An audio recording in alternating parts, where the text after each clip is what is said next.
En la actualidad, los esteroides y el culturismo parecen casi inconcebibles el uno sin el otro. Pero ¿cómo hemos llegado a esto exactamente? It's not a healthy thing to do, but it's being used. Did you take them? I take them. Some Valley doctors see kids as young as 13 using steroids. The designer steroid named Tren. Research shows that more people use anabolic steroids than heroin.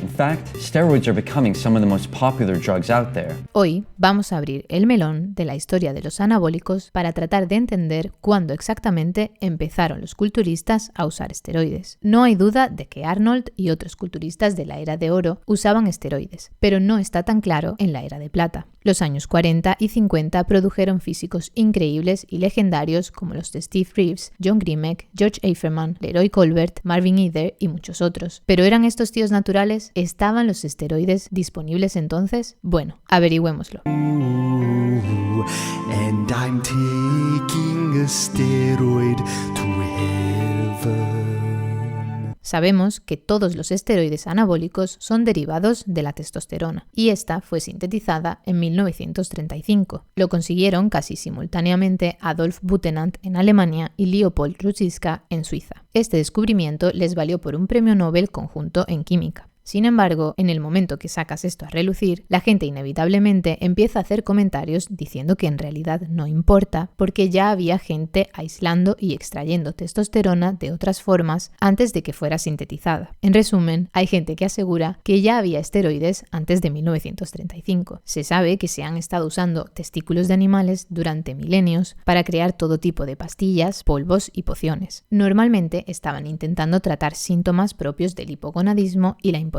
Pero muchos también pensaron que serviría para mejorar la fuerza y el rendimiento. La lógica era simple. Sabían que los eunucos, los hombres castrados, eran infértiles, solían tener menos fuerza, menos masa muscular y bastante menos deseo sexual. Así que claramente eran conscientes de que algo bastante importante ocurría con los testículos, y hubo muchos intentos de aprovechar sus poderes. El problema es que los testículos producen testosterona pero no la almacenan, así que en realidad hay bastante menos testosterona en los testículos de lo que la gente se imagina. Y además de todo esto, cualquiera que fuera la ínfima cantidad de testosterona que estos extractos de testículos tuvieran, ni siquiera importa, porque cuando se ingiere de forma oral, el hígado la inactiva. Así que básicamente lo que estoy tratando de decir es que aquellos intentos de crear esteroides antes de 1935 no funcionaban. Eran placebos. Por supuesto que eran publicitados y vendidos, pero ¿y qué? Hoy también tenemos todo tipo de vendehumos queriendo que compremos todos esos suplementos que sirven para lo que viene siendo nada. También encontramos muchas referencias hacia el elixir de Brown-Séquard, que fue creado y vendido por todo el mundo a finales de la década de 1800. Incluso fue usado por un famoso jugador de béisbol llamado Jim Galvin en 1889. El elixir estaba hecho de todo tipo de fluidos animales y era inyectable. Esto fue anunciado como un remedio para casi todo, y también presumía incrementar la fuerza. Pero de nuevo, más adelante se demostraría que este elixir no era más que otro cuento de viejas, un simple placebo más. La gente también hace referencia a otras drogas de la época, estimulantes como la cocaína o la metanfetamina. Y esto seguro que estaba disponible antes que los esteroides. Pero venga ya, no hay nada anabólico en estas drogas. A lo mejor los puedes llamar el preentreno prohibido, pero no va a ayudarte a construir músculo. De hecho, lo más probable es que sea contraproducente para un culturista. No fue hasta principios de los años 30 que algo remotamente parecido a los esteroides fue creado. Antes de que se sintetizara la testosterona, Adolf Butenandt consiguió aislar una pequeña cantidad de androsterona de 15.000 litros de orina. La androsterona es una hormona esteroide, pero es muy débil, con tan solo una séptima parte de la potencia de la testosterona. Y la pequeña cantidad que fue capaz de producir no era ni siquiera suficiente como para usarla en un estudio humano. Tendríamos que esperar hasta 1934 para que un grupo holandés de científicos se las apañara para aislar tan solo 10 miligramos de testosterona de 100 kilogramos de testículos de toro. Así que sí, había minúsculas cantidades de estas hormonas siendo producidas por investigadores a principios de los años 30, pero sencillamente no había manera de que ningún atleta se beneficiara de ellas. Es por esto que a cualquiera previo a 1935 se le puede considerar natural sin resquicio de duda. Todos los grandes de la era de bronce, George Hackenschmidt, Eugene Sandow Otto Arco, Max Ick, Bobby Pandur y muchos otros no tuvieron acceso a nada que pudiera ser considerado un esteroide anabólico. Entonces, ¿qué pasó luego? Finalmente, sumaron 2 más 2 y dieron con la receta de la testosterona en 1935. ¿Significa esto que los culturistas inmediatamente empezaron a inyectarse agujas en el culo? Pues no creo que fuera así de simple. Todavía era inefectivo cuando se tomaba oralmente y solo tenía una vida de 10 minutos al ser inyectada. Aún llevaría años que la testosterona fuera propiamente estudiada, entendida y manufacturada. Durante los siguientes años, los científicos empezaron a sintetizar varios ésteres de testosterona, como el propionato o el enantato de testosterona, que demostraron ser bastante más efectivos debido a una media de vida más larga. También desarrollaron la metiltestosterona, que fueron las primeras pastillas que realmente funcionaban, de modo que ahora sí se podía consumir oralmente o a través de inyecciones. No obstante, no está claro cuándo estas drogas empezaron a estar al alcance del ciudadano medio. Es bastante seguro decir que no fue durante los años 30, porque entonces solo se usaba en experimentos clínicos. Estaba siendo estudiada como medicina para hombres mayores y enfermos, así que es muy improbable que ningún culturista se hiciera con uno de estos productos de ensayo. Así que me he puesto a investigar en los archivos de periódicos antiguos para tratar de encontrar cuándo exactamente la testosterona llegó al mercado. Curiosamente, di con otro factor a tener en cuenta, que lo hace todo un poco más turbio. Parece que había mucha publicidad alrededor del descubrimiento de la testosterona y que algunas compañías querían aprovecharse de ello, incluso si no tenían nada que ofrecer. Por ejemplo, echa un vistazo a este anuncio de un periódico de 1943. Están vendiendo un producto llamado Testilon y aseguran que contiene hormonas. No especifican qué hormonas,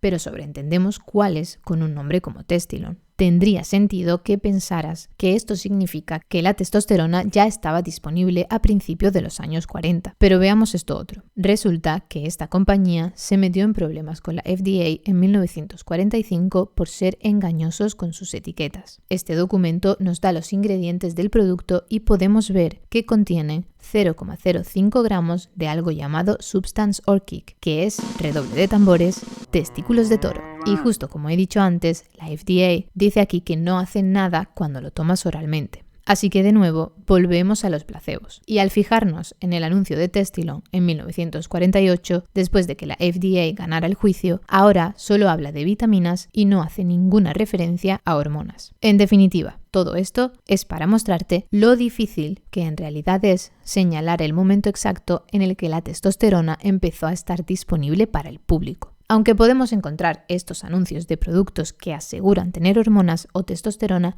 es imposible saber lo que en realidad había en ellos. Otra anécdota repetida es que los soldados alemanes tomaron testosterona para mejorar su rendimiento durante la Segunda Guerra Mundial, pero sencillamente no hay evidencia de esto. Seguro que usaron drogas. Pero la testosterona no fue una de ellas. Y hay un artículo en The International Journal of the History of Sport que concienzudamente desmiente este mito. En 1945, un libro llamado The Male Hormone fue publicado por el doctor Paul de Cruyff. El libro hablaba muy positivamente de la testosterona y a muchos sabiondos les gusta usar esto como evidencia de que los culturistas usaban testosterona. El único problema con esta teoría es que el libro no hace mención alguna a las propiedades anabólicas, el rendimiento atlético o nada parecido. Una vez más, están promocionando la testosterona para hombres mayores y enfermos. Y aquí tenemos que hacer un esfuerzo para mirar esto desde el punto de vista de entonces. Ahora todo el mundo claramente asocia la testosterona con el culturismo, la fuerza y los esteroides. Pero por aquel entonces no era más que una medicina experimental. Incluso la palabra testosterona tan solo tenía un par de años. Cuando el libro menciona fuerza, es más refiriéndose a la potencia de la orina mejorada en hombres mayores, en lugar de la fuerza para levantar una barra, por ejemplo. La única mención a algo relacionado con los deportes viene casi al final del libro en un pequeño párrafo que dice: sabemos que tanto St. Louis Cardinals como St. Louis Browns han ganado campeonatos estimulados por vitaminas. Sería interesante observar el poder productivo de una industria o de un grupo profesional que intentara una sobrecarga sistemática con testosterona. De Cruyff no hace ninguna recomendación de la testosterona como algo que mejore el rendimiento y creo que es demasiado pensar que este libro hubiera podido tener tanto impacto de ninguna forma en los culturistas del momento simplemente por esta frase, cuando la misión principal del libro es promover la testosterona como medicina para hombres mayores. En cualquier caso, algún tiempo después de la publicación de este libro, comenzaron a aparecer anuncios de testosterona en los periódicos, que parecían más legítimos. Creo que al menos para 1946, las píldoras de testosterona habrían sido fácilmente accesibles para cualquiera que quisiera comprarlas. Pero de nuevo, observa cómo se anunciaban. Uno de estos anuncios decía: ¿te sientes viejo antes de tiempo? ¿Nervioso y agitado? Revitaliza tu sistema con testosterona. Simplemente no puedo imaginar que esto emocionara a alguien joven, sano y fuerte como un culturista de entonces. La conexión entre la testosterona y sus propiedades para mejorar el rendimiento simplemente no existía aún. Pero claro, hay que decir que si alguien quisiera argumentar que los culturistas usaban testosterona, creo que finales de la década de 1940 sería el periodo más temprano en que tendría sentido. Sin embargo, no pude encontrar ninguna evidencia de que los culturistas usaran testosterona en esa época. Por supuesto, todo esto es mera especulación basada en la existencia y disponibilidad de la testosterona. Entonces, ¿cuándo tenemos evidencia real de culturistas usando esto? Pues bien, corre el año 1954 y los soviéticos